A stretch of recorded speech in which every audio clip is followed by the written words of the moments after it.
a manera como de resumen de este capítulo que hemos estado ahorita revisando, comentando, podemos darnos cuenta que la concepción de la secularización de Charles Taylor, que como él mismo confiesa, ha venido moldeada por su condición de creyente. Y por tanto, y esto es algo fundamental, también muestra Charles Taylor que puede ser defendible con argumentos. ¿Qué significa esto? Que también la creencia o el ámbito de la creencia, el ámbito de la fe, de la experiencia creyente, también puede ser defendible con argumentos. Es decir, que es racional, posee una racionalidad, hay un logos. No es algo irracional o que quede fuera, por decirlo así, del alcance de la razón, de la exposición racional. Y esto entonces, en efecto, nos conduce a observar que la creencia religiosa se da ahora en un campo de opciones que incluye diversas de objeción y de rechazo. Entonces, la fe cristiana se da en un campo en el que también hay un amplio abanico de opciones religiosas y o espirituales distintas que tal parece fungen como objeción o por lo menos como debilitamiento de dicha fe. Pero lo interesante de esta historia es darse cuenta que no se trata sencillamente de una historia de declive, que es justamente lo que refutamos la ocasión anterior, ver que las cosas no se han dado de esta manera, sino ante todo de una reubicación de lo sagrado o espiritual en relación con la vida individual y social. Esta reubicación, en efecto, ya sabemos, en gran medida depende de una hiperprivatización, ¿no? Donde la creencia, ciertamente, tal parece haberse quedado reducida al ámbito de lo privado.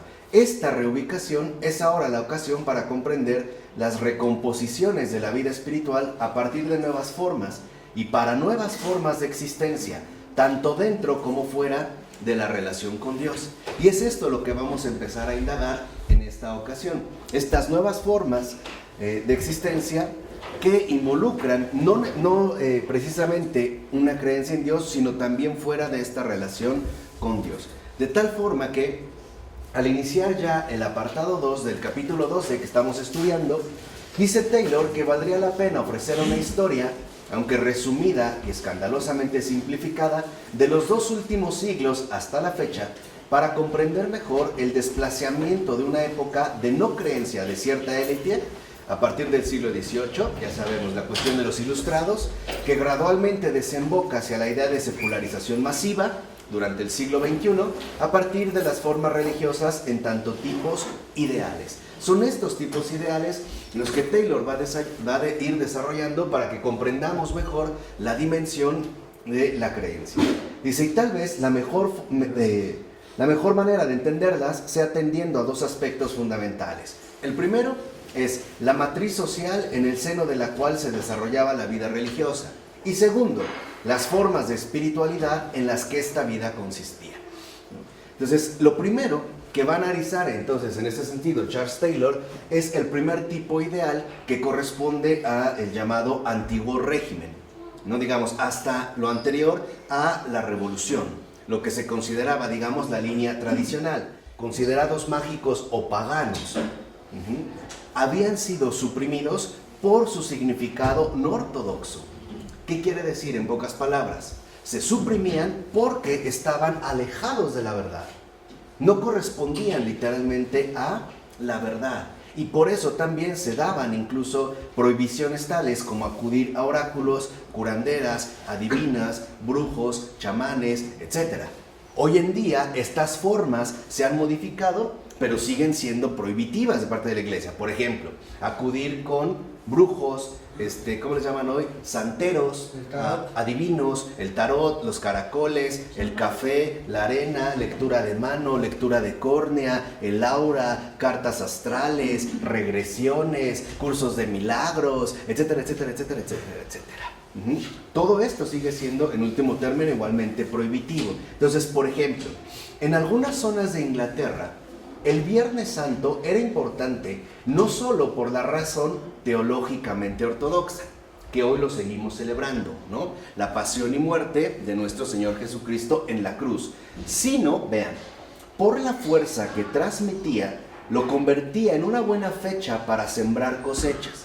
Y asimismo establecía que los dulces elaborados para la ocasión protegían a las viviendas de incendios. Algo ahí entonces estaba mezclado, lo ortodoxo con lo popular. El hecho de que se considerara una buena fecha para sembrar cosechas tenía un sentido relativamente ortodoxo. ¿Por qué? Porque se veía la muerte de Jesucristo a la luz de la resurrección.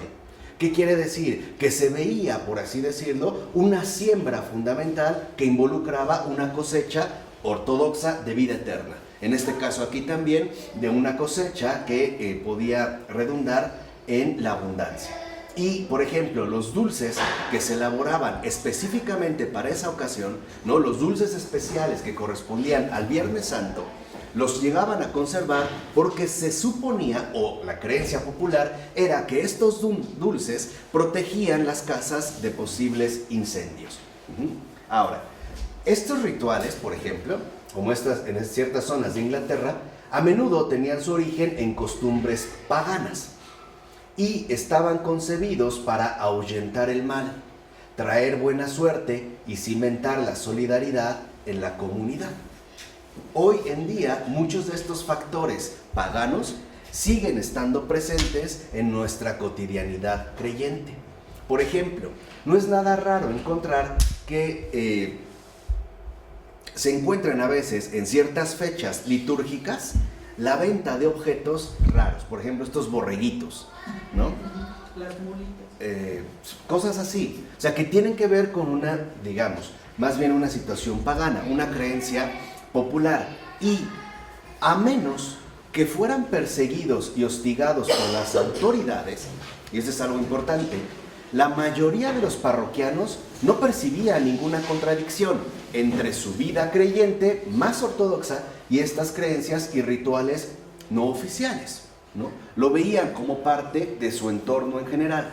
No era algo, vamos a decirlo así, que fomentara un problema radical. Simple y sencillamente se compaginaba con la vivencia popular ordinaria que podía estar inspirada en rituales no oficiales y la vida creyente más ortodoxa, en este caso cristiana.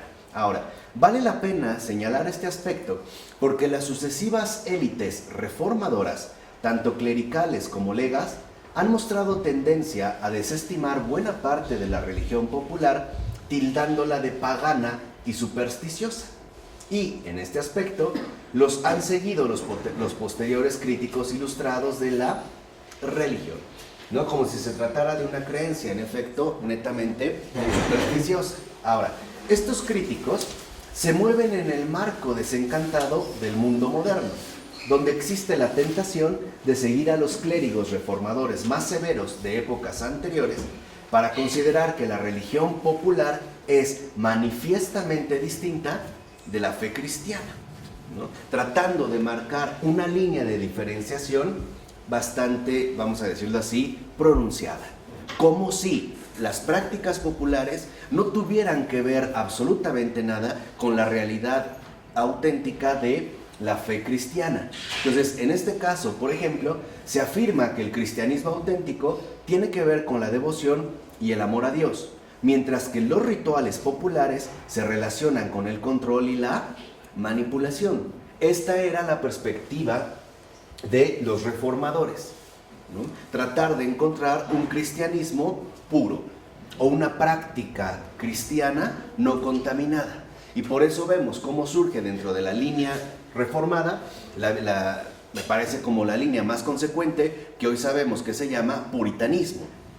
¿Qué es lo que busca el puritanismo? La aparente vivencia de una fe pura, no contaminada por influencias populares que eran relacionadas o vinculadas con supersticiones o con costumbres paganas. Pero esto supone malinterpretar la naturaleza del estrato real del cristianismo popular preaxial. ¿Qué quiere decir? Se está falseando la noción, en este caso, del cristianismo. ¿Por qué? Porque a los rituales de la religión preaxial les importaba garantizar la prosperidad humana y protegerse contra las amenazas de la enfermedad, las hambrunas, las inundaciones, las invasiones, etc. Y estas preocupaciones se van mezclando gradualmente con el compromiso posaxial, es decir, en el que se combinan con una forma religiosa que incluye, además, la aspiración a algún bien superior al de la mera prosperidad. Por ejemplo, la salvación, la santidad o la vida eterna. Y esto es algo importante. ¿Qué significa esto? Que en un primer momento la condición humana, por decirlo de esta manera, busca mucho garantizar la prosperidad. Por ejemplo, cuidar o velar por tener una buena cosecha, de tal manera que esto garantice el evitar, por ejemplo, una hambruna o el protegerse de las inclemencias del tiempo. Mientras que en el ámbito post-axial, netamente cristiano, no solo es esto lo que importa, sino aspirar a algo superior, aspirar finalmente a algo trascendente, que ya no solo significa, en pocas palabras, el garantizar la prosperidad en la tierra, sino dirigir ahora toda nuestra orientación y perspectiva de vida hacia el cielo, entendido, por ejemplo, como salvación, santidad o vida eterna. Y esto ya está indicado, por ejemplo, desde la formación del propio pueblo de Israel. Acabamos de leer hace poco la cuestión de la madre que prácticamente matan a sus 7 hijos, ¿no? Porque los quieren obligar a quebrantar la ley, a que coman carne de cerdo. Los 7 se niegan, ¿no? Y la mamá de hecho los anima, al final también a la mamá la matan. Pero lo que quiero que entiendan es una frase que precisamente, si mal no recuerdo, es el tercer hijo el que menciona. Dice, estos miembros que Dios me ha dado, por amor a su ley, los rechazo. ¿Qué significa? Que ya no solo la expectativa de vida está reducida al aquí y a la ahora, sino que la expectativa realmente de la vida ha trascendido los límites de la mera prosperidad humana.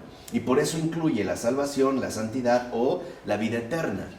Hoy en día podemos hablar también, por ejemplo, de la resurrección. Y esta combinación, es lo que dice Taylor, no es una mera yuxtaposición de elementos ajenos entre sí, sino que hay una auténtica simbiosis. Sí hay literalmente una combinación de estos factores.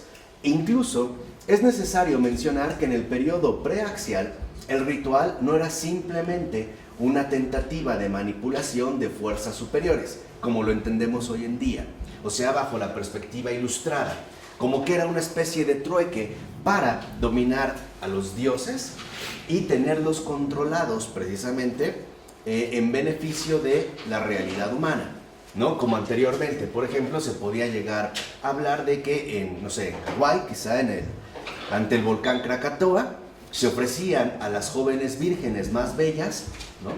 En ofrenda, se arrojaban literalmente al cráter del volcán, a la lava, para evitar que éste hiciera explosión. O sea, lo planteamos en una relación como de miedo, ¿no? Un negocio preventivo. Pagaban por su protección. O sea, bajo un perfil de mafia, ¿no? Al menos en la mafia más tradicional, como sería la de Al Capone, ¿no? Donde se vende una protección, se evita el mal, pues. Porque iba acompañado de sobrecogimiento ante dichas fuerzas y a menudo de cierta idea de que no era oportuno oponerse a ellas, además de la presencia de sentimientos de devoción o gratitud sinceras por los favores concedidos. O sea, también había un gesto, por ejemplo, de gratitud. Ahora bien, en el seno de las religiones postaxiales, estas modalidades de sobrecogimiento y devoción fueron modificadas. Pensemos de nuevo en este caso, en el caso de la siembra en Viernes Santo. Lo que la interpretación de la manipulación descuida es que la interpretación popular era básicamente la ortodoxa. ¿Por qué? Porque este es el día en que Cristo murió por nosotros, dándonos así nueva vida. Entonces, sembrar en esta fecha no era una mera creencia pagana para asegurar la prosperidad humana, sino que tenía, por así decirlo, un sentido teológico, es decir, un sentido ortodoxo. Porque la muerte de Cristo en la cruz era el máximo acontecimiento de fecundidad. ¿Por qué? Porque es la garantización plena de la vida eterna. De tal manera que entonces no era una mera combinación arbitraria, tenía un sentido teológico. Quiere decir que también, como dice Taylor, sí era ortodoxa y por eso no era algo prohibitivo. No sé si me explico. El sentido era cristiano. Tenía un sentido netamente cristiano. El hecho de reconocer en el Viernes Santo el día de mayor fecundidad, no solo terrenal, sino incluso celestial. De tal manera que si aquí aparece la nueva vida, pues es también el mejor momento en el que esta fecundidad, por ejemplo, se manifieste a través de la preparación de las cosechas, es decir, a partir de las siembras. Y esta devoción la podemos ver una y otra vez en la historia cristiana, en el culto a las reliquias, por ejemplo. Veamos. Incluso a lo largo de su vida, los aldeanos empezaron a recoger reliquias del cura de Ars.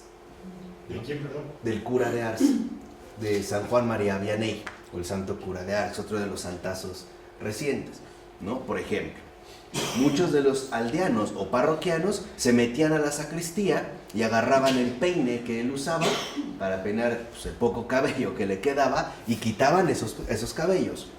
O, por ejemplo, en un descuido le cortaban pedazos de su sotana, si de por sí no tenía, ¿no? Y luego se la recortaban, o sea, empezaban a adquirir reliquias, pero no se debía a una mera superstición, fíjense, sino a que él, el cura de Ars, se había convertido para ellos en el modelo encarnado y vivo, es decir, real, de un cura santo.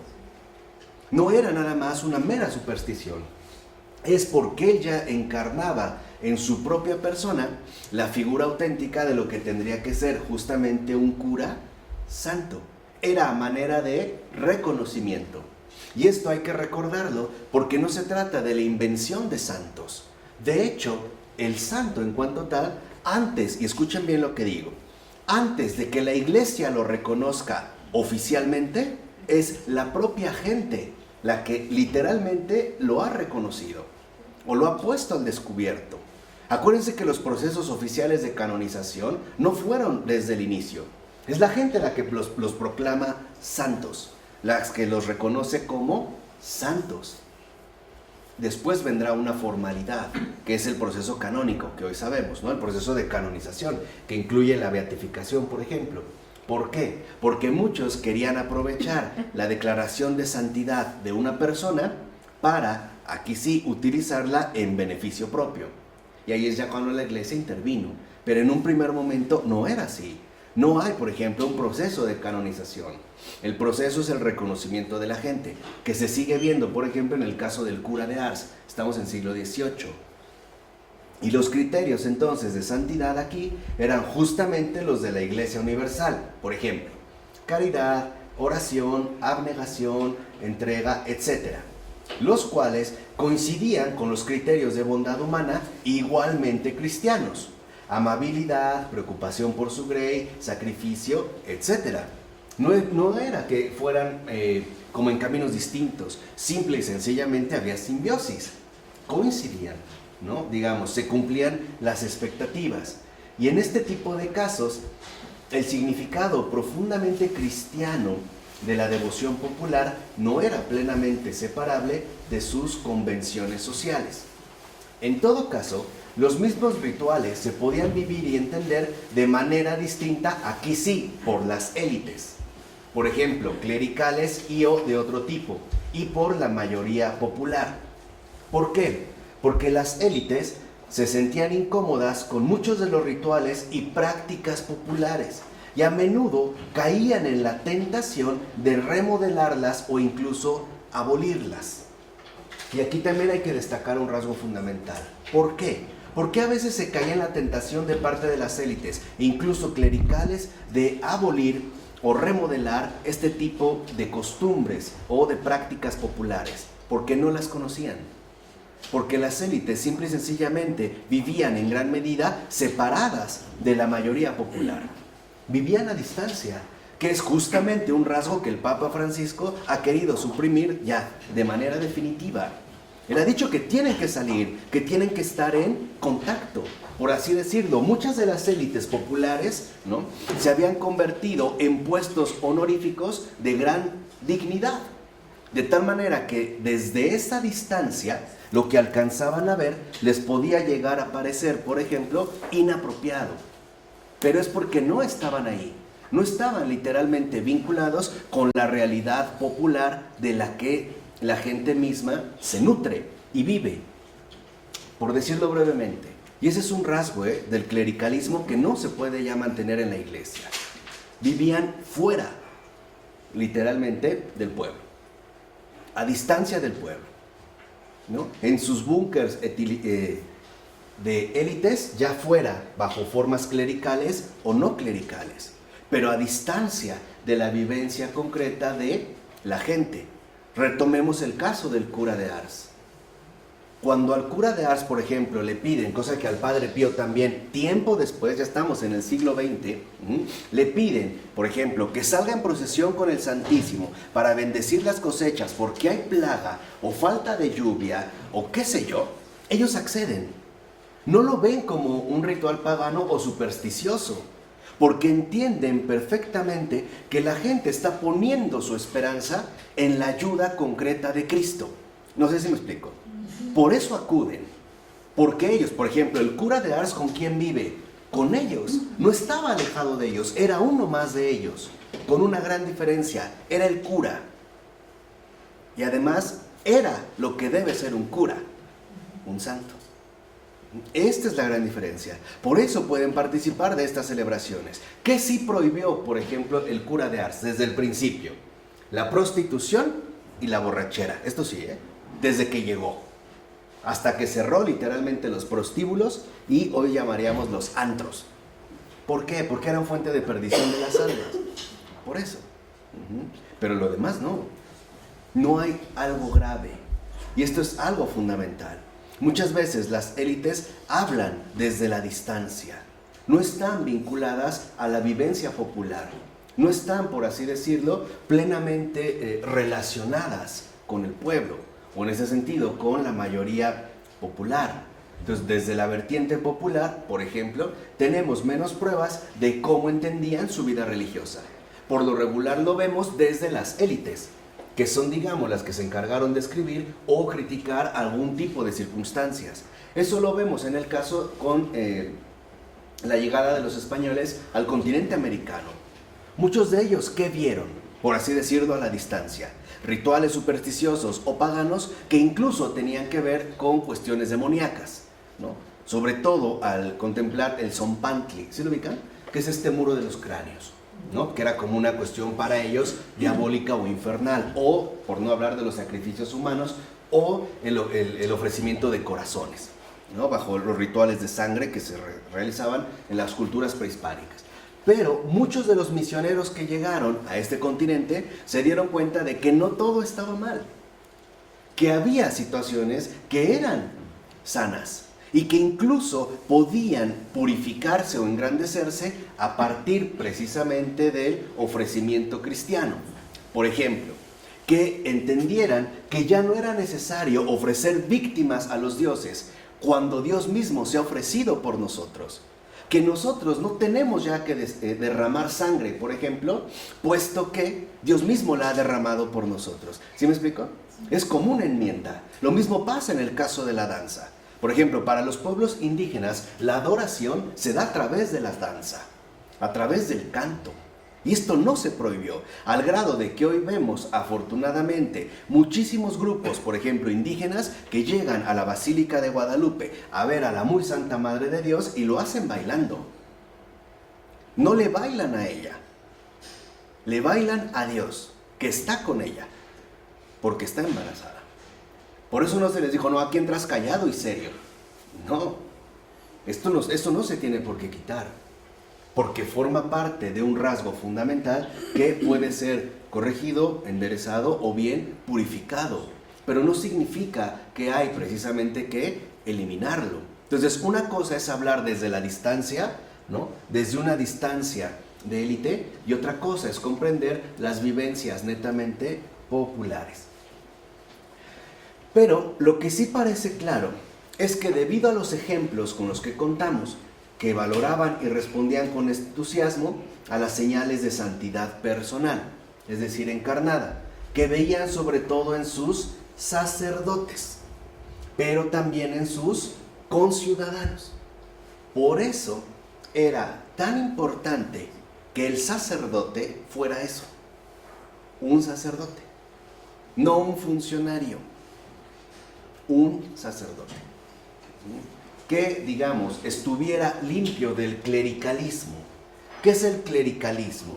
Es el cumplir, por ejemplo, o el asumir el sacerdocio como un empleo más, como una función burocrática más, reducida, por ejemplo, a las cuestiones de los horarios o a la celebración litúrgica porque es la parte que me toca.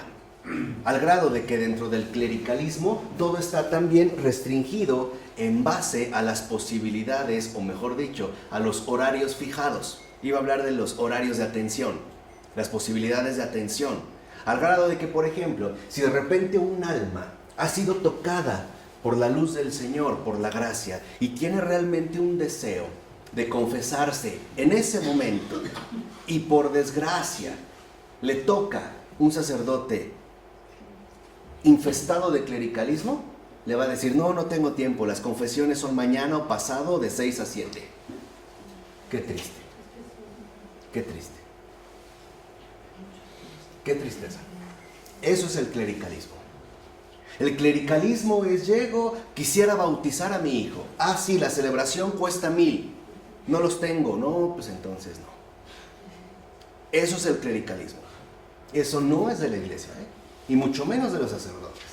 Porque el sacerdote es alguien destinado al servicio ininterrumpido de los demás. Pensemos en el cura de Ars. ¿Sabían que a veces podía pasar hasta 18 horas en el confesionario? Sí. Sin comer. No era de que, pues ya es mi hora de comida, Se cerró la oficina. ¿No? Y a veces llegaban en la madrugada y le tocaban. Hay una persona está en agonía. Iba. No como hoy, que muchos sacerdotes clericales, vas, oiga, mi enfermo está, híjole, es que es bien tarde. Mañana, ¿no? Oiga, y si se muere, pues ni modo, ¿no? Pues ya, entonces celebramos las exequias. Eso es terrible, De verdad es terrible. ¿Por qué? Porque antes eso no ocurría. Lo fundamental, en pocas palabras, es que el sacerdote fuera un cura, y en el sentido literal de la palabra, que fuera cura para el alma, sanación para el alma, bálsamo para el alma, consuelo para el alma. Entonces, de cerrar las iglesias de tal hora a tal hora, pues también los evarios, ¿sí? No, vamos, como edificio está bien, pero la persona, el sacerdote no puede cerrarse. O sea, eso es el punto. El sacerdote no puede tener horarios. No puede. ¿Qué quiere decir? Que aunque a lo mejor la parroquia está cerrada, pero el sacerdote está ahí, debe servir. No importa que la parroquia esté cerrada, pero mientras esté el sacerdote, debe servir. ¿Por qué? Porque el sacerdote sirve siempre a dos: a Dios y a los hombres. Ese es el punto.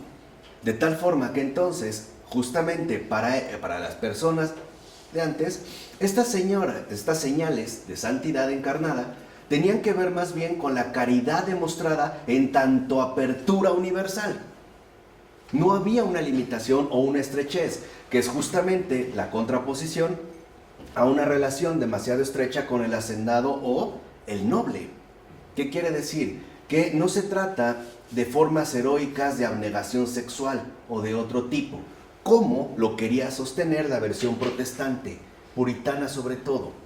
En pocas palabras, lo fundamental antes no era ver en el sacerdote un gran héroe de la abstinencia sexual, o un gran héroe, por ejemplo, de las penitencias durísimas. No. Lo que debía caracterizar al sacerdote era una caridad ardiente e ininterrumpida. Una vida de servicio. Porque seamos sinceros, cuando uno se consagra a Dios, uno se consagra a los hombres, a servir a los hombres. Esto es, digamos, parte fundamental del compromiso con el Señor. Servir a Dios es servirlo a través de los demás. Incluso podemos decir que servir a Dios es servirlo en los demás, en una relación, en una vinculación mutua. Por eso, si se acuerdan, ya el apóstol San Juan decía: el que dice que ama a Dios pero no ama a su prójimo, miente. Es un mentiroso. ¿Por qué? Porque el amor a Dios es siempre concreto. Es siempre a través de los demás, es con los demás. Servir a Dios es un servicio con los demás. Que si lo ven, tiene que ver con esta apertura universal y no como una figura puritana de penitencias heroicas o de campeón, por ejemplo, de la abstinencia sexual. Eso es lo protestante, sobre todo en la línea puritana. Además, para la gente, la religión popular tenía una dimensión festiva muy importante, que era algo de verdad vital. Festividades de los santos, peregrinaciones a santuarios y diversas celebraciones se mezclaban, a juicio de muchos clérigos, con demasiado alboroto, promiscuidad y todo tipo de inmundicias terrenales como los banquetes y los bailes. Y aquí había otra fuente de fricción con el clero y su celo reformador. Y aquí es a veces las situaciones que hemos confundido. Creo que es evidente que Dios es festivo. Podemos decir que le encanta la pachanga. Siempre quiere fiestas. Literalmente, ¿no? Y no fiestas, vamos a decirlo así, en pequeño. No, fiestones. Lo vemos hasta con el hijo pródigo, ¿no? Hasta mata al becerro gordo. O sea, es una barbacoa, la mejor, ¿no? Y en grande. Eran los músicos, ¿no? Dijo, ay, bueno, pues ahí lo que quede, ¿no? A ver qué sobró. Pues ahí, ¿no? Maten a la enferma, ¿no? Al becerro gordo, ¿no? Al más gordo, una barbacoa. Lo vemos también en las bodas de Caná. ¿Cuántas tinajas, literalmente, había? ¿Alguien se acuerda?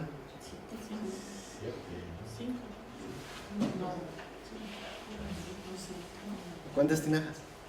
En las bodas de Caná. No. Las tinajas eran para la purificación, ¿no? O sea, más o menos a cada tinaja le cabían 1000 litros de agua, para que se den una idea. Jesús dijo, llénenlas, ¿no? Las 5 tinajas, llénenlas. Son 5000 litros de vino. Para que y no era cualquier cosa. Al grado de que no, el mayordomo, este es el mejor. 5000 litros. O sea, es un poco lo que vean. Ahora, ¿por qué? Porque el vino alegra el corazón. Y eso es algo que ya se sabía desde el Antiguo Testamento. No la borrachera. El vino es el espíritu festivo.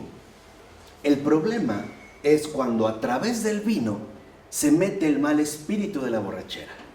Y eso es otra cosa. Esa es otra cuestión. Por eso el Señor no les dijo, a ver, tráiganme 2 litritos y ahí brindamos. No, 5000. O sea, háganse una idea de lo que es eso. Y no creo que era una super boda de 10,000 gentes, ¿ah? No. ¿Por qué es importante? Porque este carácter festivo tiene que ver con la rectitud de intención y de corazón. Si nosotros, por ejemplo, hiciéramos un recuento, en el caso de la Edad Media, ¿cuántos días de descanso había? De los 365, debido a las festividades ortodoxas. De 365, ¿cuántos días de descanso había? ¿Más o menos saben? Eran alrededor de 200, 215 días. ¿Festivo? Claro, de descanso, de festividades. De festividades. Ahora, vean. Vámonos a nuestro acontecer contemporáneo. Díganme, en enero, ¿cuántos días festivos hay? El primero. El primero de enero. Tal cual, oficial. El primero. ¿Febrero? El 5. El 5. El 5 y es oficial. Ok, van 2, aunque yo no lo contaría mucho ahora. Ok, ¿en marzo? El 21. En la elección Ya de Ok, bomberito. 3. ¿Qué otra? ¿Abril? No, pero Semana Santa lo dan, pero es de aquí, porque no lo pudieron quitar. Pero oficial en abril no nada. En Semana Santa a lo mejor darán el jueves y el viernes. ¿Quién sabe? Porque en muchos lados el viernes. Y eso, ¿quién sabe? Vuelvo a insistir. ¿Abril? ¿Mayo? El 1 de mayo. Oficial es el primero, Día del Trabajo. No, Batalla de Puebla, pero no es oficial. Nada más el primero. No. ¿En junio? 23. ¿Tu cumpleaños? Sí. ¿Julio? ¿Agosto? Menos. ¿Septiembre? Sí, El 16. El 16. El 15 no, el 16. ¿Octubre? 12, pero ya lo quitaron. ¿Noviembre? El Día 20. de Muertos. 20 de noviembre. Ah, el Día de Muertos. 20 y 2, ok. Pero el 2. ¿Diciembre? El 25. No, Ya. Ya el 25 de diciembre. 8 días. Bueno, pero por eso hacemos los puentes. Para que... No, pero es lo que quiero que vean la diferencia. Por eso nosotros, ¿no? Padecemos agotamiento. Porque hoy no tenemos un carácter festivo. Cosa que antes, en efecto, sí se tenía. Aunque involucraban, claro, de repente a lo mejor alboroto. Pero es normal. ¿Qué se espera? ¿Qué esperas en una fiesta? Ruido. Yo no creo que Jesús, cuando llegó a Caná y estaban bailando, les dijo, cállense, ¿no? Por favor. Todos callados. Estaban bailando así. No creo. Esto es algo importante. Lo que sí, y es fundamental, les decía, es qué tanto a veces el celo que se busca por mantener la ortodoxia raya en una exageración. Mejor dicho, en una incomprensión. ¿Qué tanto realmente a veces cae en una incomprensión? No ya tanto en una exageración, en una incomprensión. Claro, se veía, vamos a decirlo así, desde afuera. Se veían, por ejemplo, ¿no? La cuestión de mucho alboroto, mucha promiscuidad, todo tipo de inmundicias terrenales, los banquetes, los bailes que fomentaban o incitaban. Pero yo creo que eso ha ocurrido hasta ahora, por lo menos no antes. Por ejemplo, los bailes no se tocaban, no había un contacto corporal, no se agarraban, bueno, ni de la mano. Hoy en día sabemos que sí, pero eso es ahora, no antes. Antes no. Los bailes incluso estaban regulados. Todavía han visto, no sé, quizá películas donde salen estos grandes bailes de salón y están todos coordinados, ¿no? Dan las mismas vueltas, ¿no? Todos juntos. Pero no es que se estén agarrando o abrazando. No había esta situación. De tal manera entonces que a veces esto podía generar una cierta fricción. Entonces, en esta forma de antiguo régimen detectamos una estrecha conexión entre, fíjense, la pertenencia a la iglesia y el hecho de formar parte de una comunidad nacional, es decir, particularmente local. Y esta conexión se cimentaba en parte por la coexistencia del ritual ortodoxo y la oración, aunque también por las formas rituales preocupadas por la defensa, la suerte y la prevención del mal, ahuyentándolo. Era parte también, por así decirlo, de la realidad habitual que la gente vivía. Y algo muy importante en este caso, quien se abstiene de esta participación comunitaria defrauda a todo el cuerpo social. Acuérdense lo que dijimos hace un momento.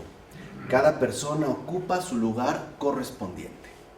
Cuando uno no participa de este orden comunitario, literalmente defrauda a todo el cuerpo social. ¿Por qué? Porque se tiene una conciencia verdaderamente social. Se sabe que el orden de las cosas o de la realidad depende de que cada quien haga lo que le toca. Y que si uno falla, ese uno, en último término, nos va a acabar perjudicando a todos. Es un poco como la fruta, ¿no? ¿Qué hacemos? No sé, si compramos 1 kilo de uvas y hay una podrida, la quitamos, la apartamos, porque si no sabemos que corre el riesgo de contaminar todo el racimo. Hoy lo que hacemos es justo lo contrario. Compramos las uvas, vemos una podrida, tiramos las buenas y nos quedamos con la podrida. Y de eso es de lo que hablamos. Eso es nuestra modernidad ridícula, ¿no? Porque les decía, la modernidad hoy en el mundo contemporáneo no es malo, es ridículo. Y ahí se ve una de nuestras formulaciones habituales, ¿no? Un muchacho puede ver hermosa a otra mujer, pero si le sale un barro, todo se reduce al barro. Al grado de que llega, mira, te salió un barro. Todo, ahí hacemos como un efecto zoom, ¿no? Y nos quedamos nada más en este sentido con lo podrido. Antes no, porque lo importante es que el compromiso personal no está separado del ritual comunitario, sino que forman una misma realidad de coexistencia social. En pocas palabras, para que la sociedad funcione, cada uno debe ocupar su lugar y hacer lo que debe. Eso es el punto.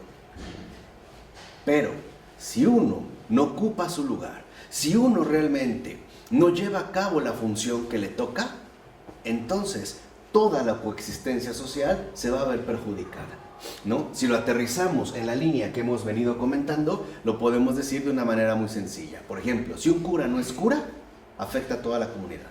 Hoy lo sabemos perfectamente bien. En este caso, vamos, que hemos puesto. No solo el cura. Si un marido no es un marido, afecta a toda la realidad social.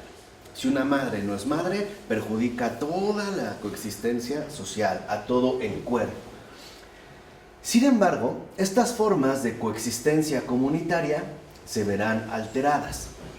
En cierto sentido, la perturbación comienza con la Reforma Protestante. Pero la fuerza vigente y establecida de coexistencia de la religión popular le permite reconstruirse, a menudo, por supuesto, con algunas modificaciones. ¿Por qué se va a ver, digamos, afectada sobre todo por la Reforma Protestante? Por esta ansia de encontrar una comunidad cristiana perfecta. Es decir, por la idealización de un cristianismo inexistente. Que, por ejemplo, en el caso de los calvinistas, primero lo quisieron encontrar en la primera comunidad cristiana. Pero cuando leyeron con atención los Hechos de los Apóstoles, se dieron cuenta que también había disputas, que también había fricciones, que también había incomprensiones. Entonces, como no la hubo ahí, pues entonces la quisieron buscar en el antiguo pueblo de Israel. Pero como vieron que tampoco era un pueblo perfecto, pues se tuvieron que inventar una. Hablando de las comunidades cristianas primitivas. Las primeras, digamos, comunidades cristianas que tomaban como referencia algunas expresiones del Evangelio de Lucas. Estas comunidades que lo tenían todo en común, ¿no? Que aparentemente vivían en una perfección total. Pero esa era una adulteración que hacía la lectura llevada a cabo por la Reforma Protestante. Porque es desde la Reforma Protestante donde vemos cómo estas modificaciones venían impuestas por las élites que muestran hostilidad hacia las formas populares de religiosidad y que por ende las buscan eliminar. Este era, por ejemplo, o es una de las tentaciones de las élites ilustradas que consideran que lo que no está a su altura o lo que no está desarrollado de la manera en la que ellos se han desenvuelto, tiene que ser finalmente extirpado o tendría que ser, en último término, eliminado. Quizá el caso más común en este sentido sea Erasmo de Róterdam. Erasmo de Róterdam sabemos que también fue un fraile agustino, fue en este sentido, ¿no? También ordenado sacerdote, se aleja de la orden, pero a diferencia de Lutero, se sigue manteniendo dentro de esta vida religiosa. Pero consideraba que debido a su gran humanismo, es decir, debido a su gran erudición, las masas populares a veces se le presentan como una monstruosa distorsión de superstición popular. Y entonces habla muy mal de ellas. ¿Pero por qué muchas veces? Por una soberbia intelectual. Por el considerar que por la altura que ellos tienen, entonces pueden mirar las cosas de arriba hacia abajo. Y por lo tanto con un cierto desprecio. En lugar de bajarse para ver las cosas desde ahí. No lo que yo les decía, no desde esta distancia, ¿no? Entonces, por ejemplo, se va a llegar a considerar que esta religiosidad popular para nada concuerda con la religión oficial que tales élites predican y promueven. Entonces vemos cómo en la Reforma Protestante se empieza a establecer una clara distinción entre supuestamente lo oficial, que es lo que ellos promueven, y lo popular, que es lo que ellos desprecian.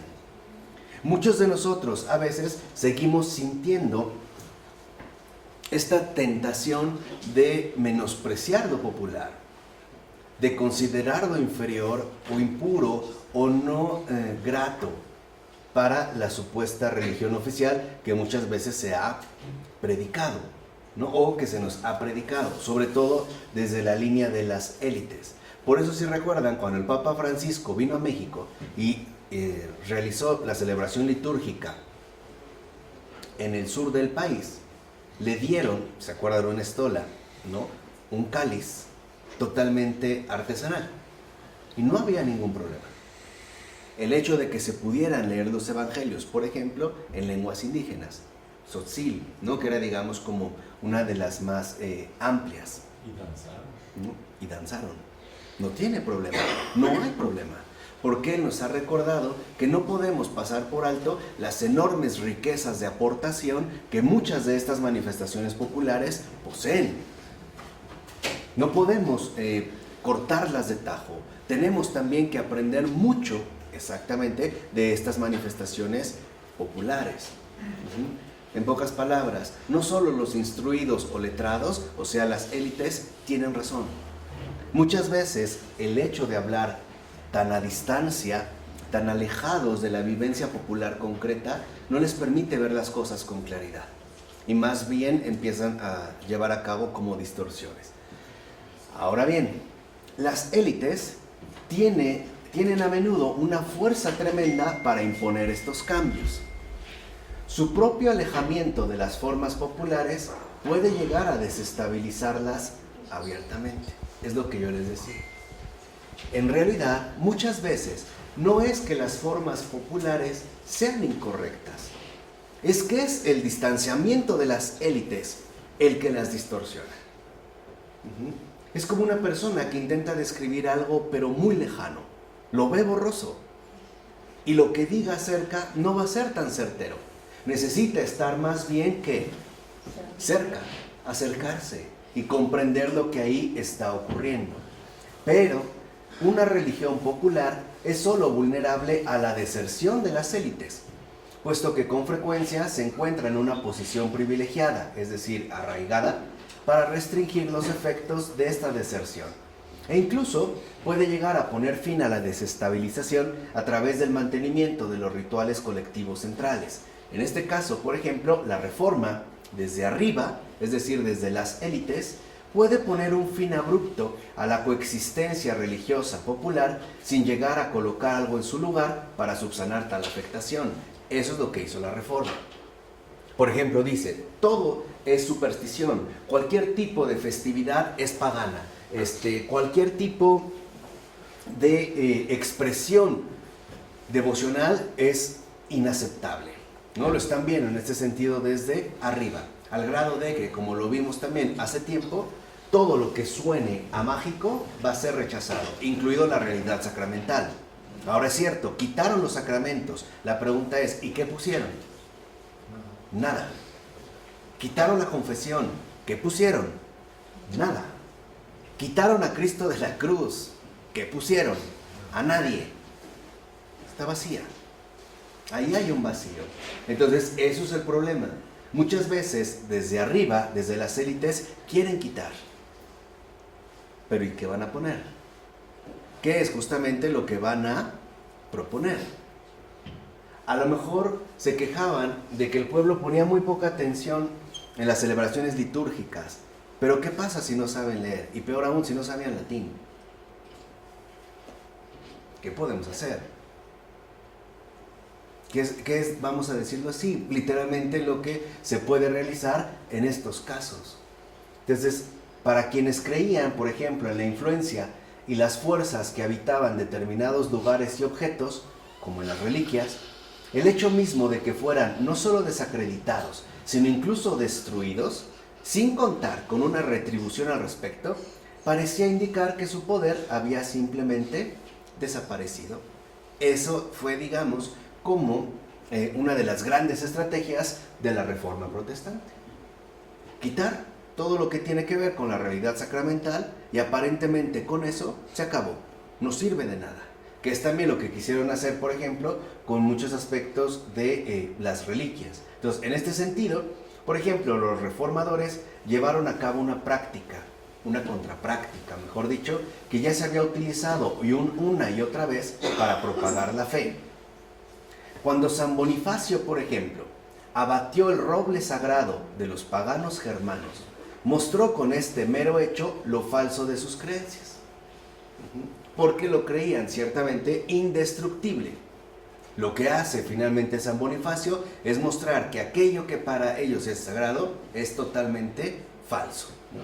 Y los misioneros que siguieron a los conquistadores en México se apresuraron a destruir los templos y a eliminar el culto religioso de los indígenas con la misma intención y similares resultados.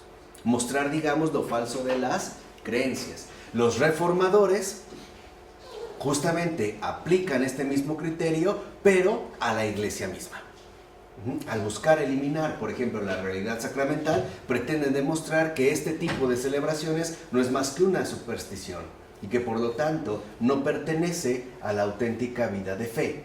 Ahora, probablemente, ya que no contamos con la suficiente información de este proceso, los misioneros empezaron a llenar el vacío a través de entretejer un conjunto de prácticas nuevas, es decir, ortodoxas, que no perdieron por completo la relación con las prácticas antiguas, justamente para poder ofrecer la fe bajo nuevos cultos. Esa es una, para que vean, de las grandes diferencias que culturalmente hay entre el catolicismo y el protestantismo. ¿Quiénes llegaron a los Estados Unidos de Norteamérica? Protestantes. ¿Qué dejaron de la cultura que ahí había? Nada. Arrasaron. Lo único que logró sobrevivir, incluso hasta la fecha, fue recluido en zonas alejadas de la urbanidad, ¿no? Que hoy en día en efecto se les llama reservas, ¿no? Pero están literalmente reservados, o sea, están alejados, están enjaulados. De hecho, podemos decir que tiene más bien la forma de un zoológico humano. Son especies raras, reservadas en un espacio geográfico peculiar. Es como un zoológico, con gente rara, ¿no? Los pieles rojas. Todo lo demás fue arrasado. ¿Qué hizo la Iglesia Católica en México, por ejemplo? ¿Arrasó? No. No. Al grado de que hoy podemos seguir conservando muchas de, por ejemplo, de la herencia prehispánica, pero orientada en este caso hacia la verdad. ¿Por qué se conservó, por ejemplo, la ofrenda?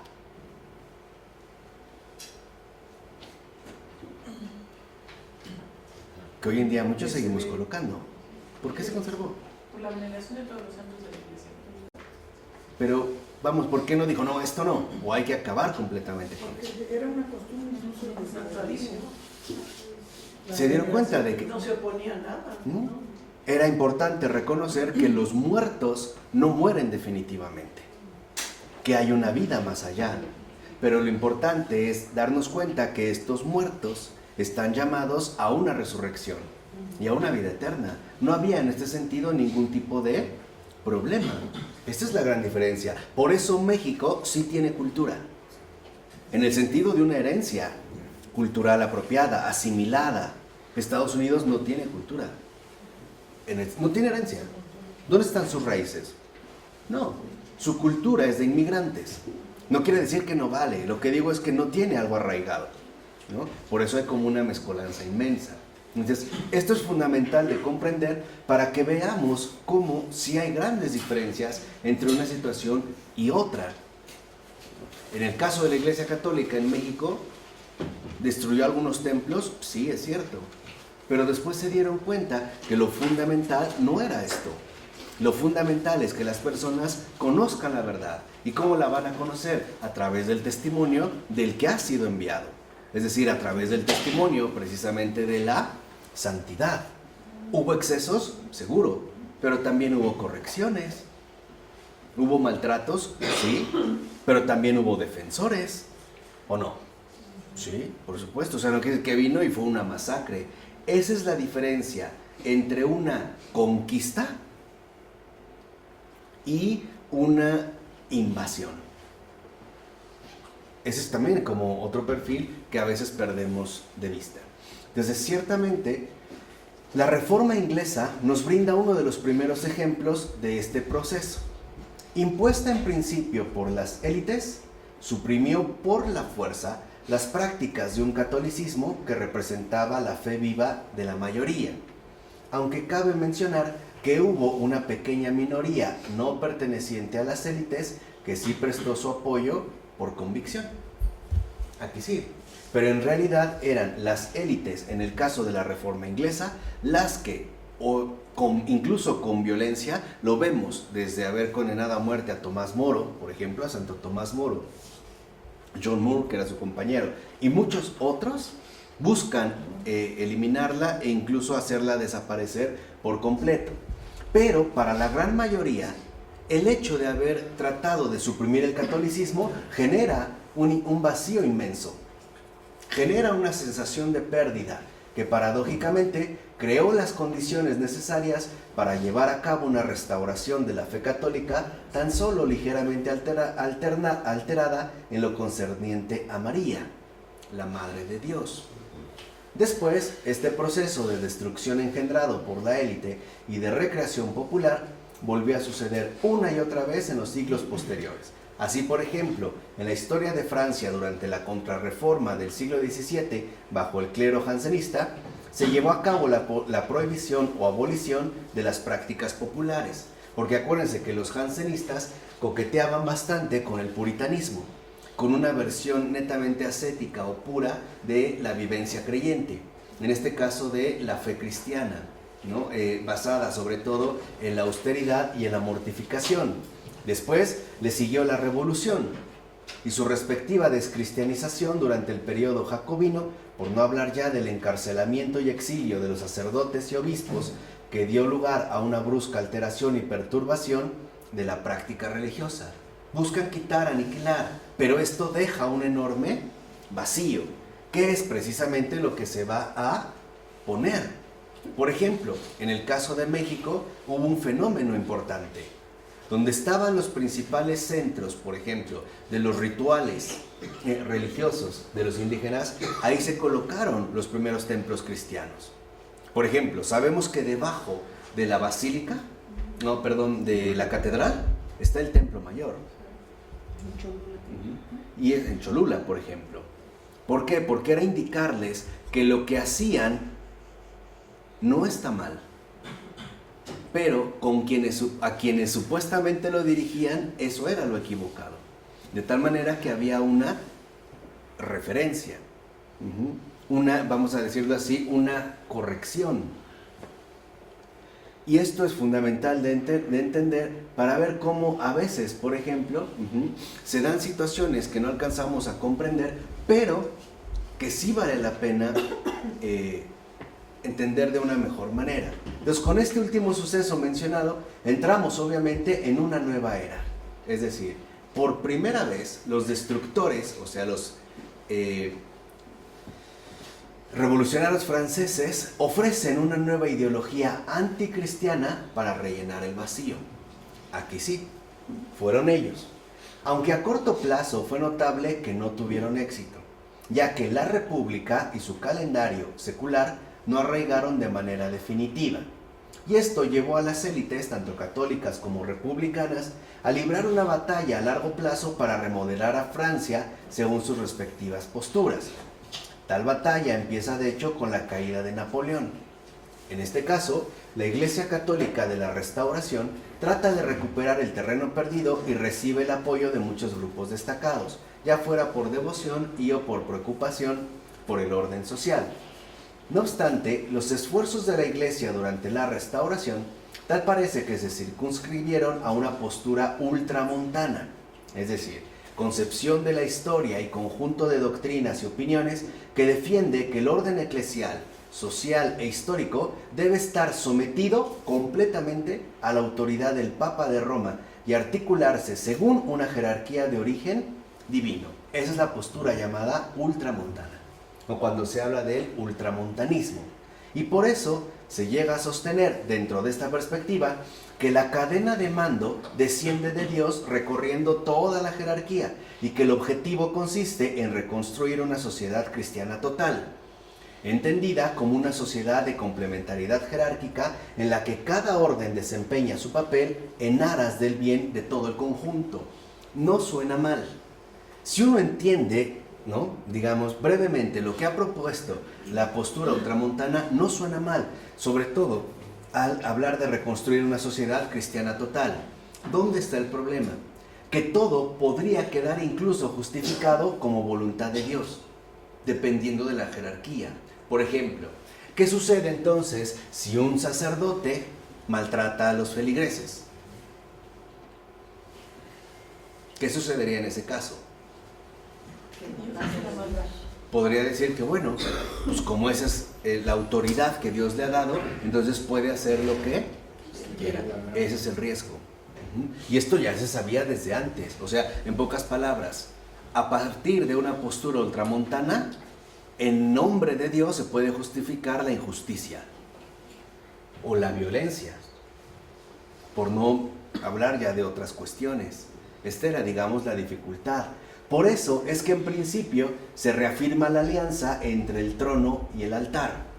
Pero el objetivo de preservar el papel fundamental de la Iglesia ampara una variante más democrática, en la que se abandonan las demás jerarquías y solo la Iglesia conserva el papel de guía en una sociedad que, por otra parte, se basa en la igualdad complementaria.